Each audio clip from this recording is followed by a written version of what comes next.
Hello, uh, good evening everyone. In this class, we are going to discuss about antenna measurements. This is the last topic of the fourth unit. The antenna measurements is nothing but it is measuring the actual performance of an antenna. In order to measure the actual performance of an antenna and accurately measuring its gain, polarization, impedance, bandwidth, efficiency, and radiation pattern.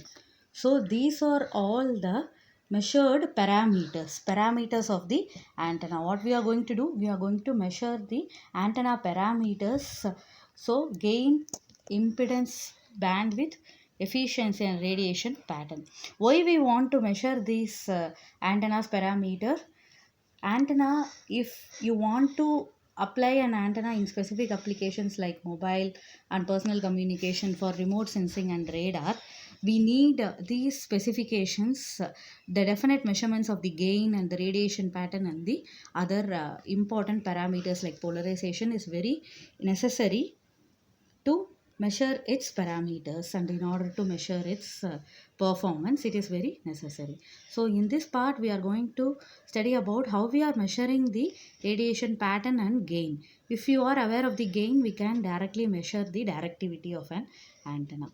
So the second topic is this, or the introduction part. The second part is what is near field and far field. You already know about what is near field and far field in the first unit. Near the antenna, the radiation pattern is called the radiation pattern, which is very, this is the antenna. The radiation pattern which is very near to the antenna is called as the reactive near field. So the first type is the reactive near field region. So this is called as the radiation near to the antenna. So this is called as the radiant phase. The second part it is called as a radiative. This is the reactive near field, this is the radiative near field. This is the difference between two near fields.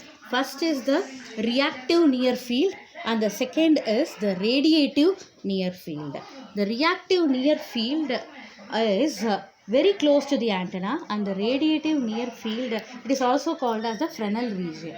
This is also called as the Fresnel region, which we already studied in the first unit. The radiative near field is Fresnel region, and the last part is called the far field, and it is called as the Fraunhofer region.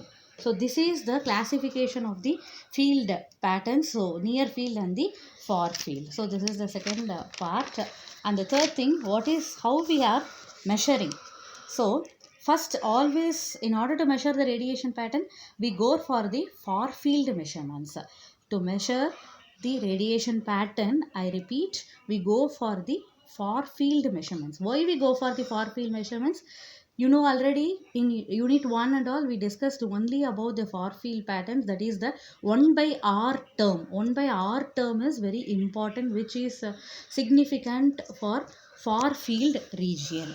So measured field pattern is only valid for any distance in the region. So the power measurement is given by the power pattern, and is not sensitive to the location changes in the far field. So this all comes under the far field. So these are the advantages why we go for the far field. Why then the disadvantages coming for the far field is, for measuring, for testing purposes, if what is called as antenna measurements, we are going to test the antenna. So the antenna under test, AUT, is called as the antenna under test.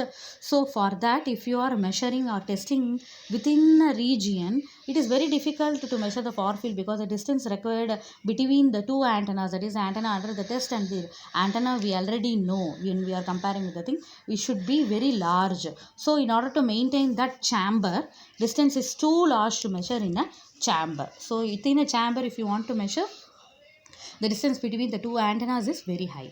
Then the near field is not used for antenna measurements. You already know that the near field is not used for the antenna measurements. Next comes the very important thing, that is the measurement of the radiation pattern. You know, we always measure the radiation pattern with respect to the spherical coordinate systems.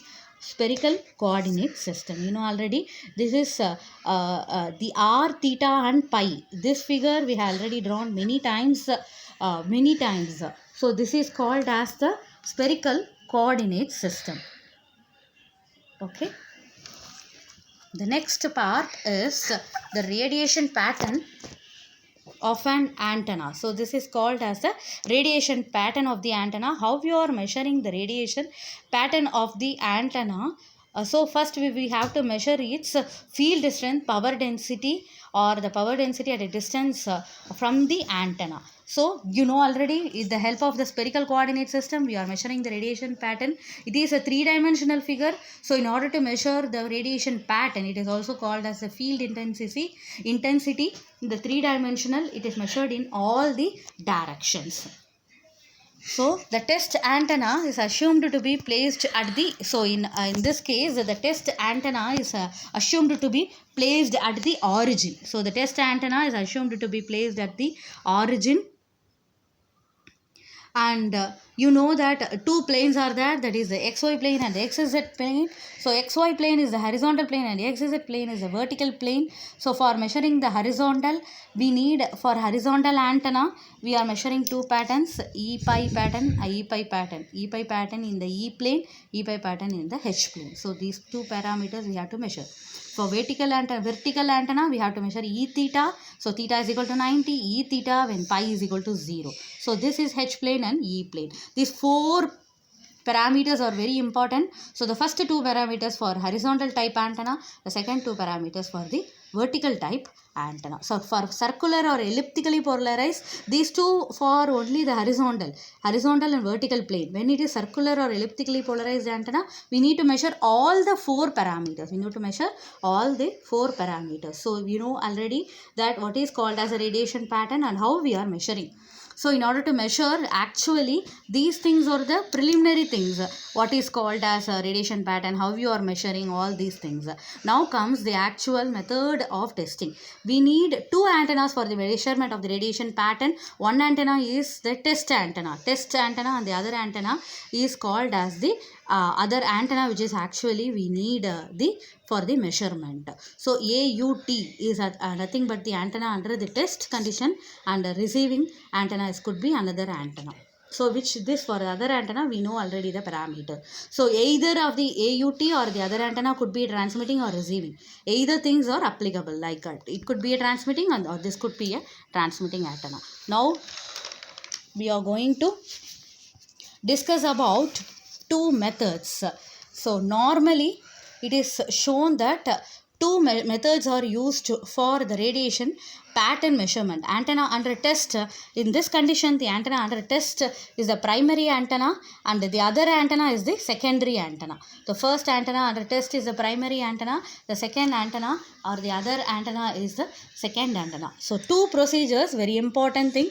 So what are the two procedures for the measurement of the radiation pattern? Primary is kept, for the first procedure the primary is kept stationary and secondary is moved around the primary along a circular path at a constant radius. So the secondary antenna is a highly directional antenna, and it is aiming at the primary antenna, so that only the primary antenna pattern will affect the measurements. Usually the primary antenna will be the transmitting antenna. So secondary antenna, which is the highly directional antenna, receives the radiation pattern in the circular path at different positions around the circular path of constant radius. We are measuring the field pattern and we are plotting the graph to obtain the results. Next comes the second method, how to measure thing. In this, both the primary and secondary antennas are kept at a fixed positions with a suitable spacing between them. The first antenna and the second antenna, you can see this figure. So the first antenna and the second antenna are placed with this is a primary antenna, secondary antenna. I told you that either it could be a antenna under test or this could be an antenna under test. It could be like we can change it. So this is the transmitting antenna, the primary antenna. The secondary antenna, which is the receiving antenna, is called as the antenna under test. This is the test antenna. So we are measuring for only this antenna. We are measuring the parameters. So in this case, if both the antennas are kept in the fixed position, so where the first antenna, what we can do is either this could be the secondary antenna could be moved in a vertical position, vertical plane. It could be moved up and down. down. But we have to be very careful that the distance or the spacing between the two should be constant. While moving up, down vertically, this primary antenna, which is a transmitting antenna, affects the secondary antenna, and we are measuring the parameters of this antenna. And then we have to plot it along like in a circle, in a kind of any form, as a rectangular form or a polar form. We can plot it, the radiation pattern, and we can obtain the radiation pattern of the antenna under the test condition. So these are the two methods used for the pattern measurements. And the first method, that is the antenna is stationary and the other antenna is moving around the primary antenna in a circular path, is used for low frequency antennas. And the second method, which I explained now, is used for high frequency antenna. Roughly the distance between the two antennas given as the R is greater than or equal to 2d squared by lambda. This is the condition. So R is the distance between primary secondary antenna, D is called as the antenna dimension, and lambda is the wavelength. Thank you. In next class we will discuss about the gain measurements.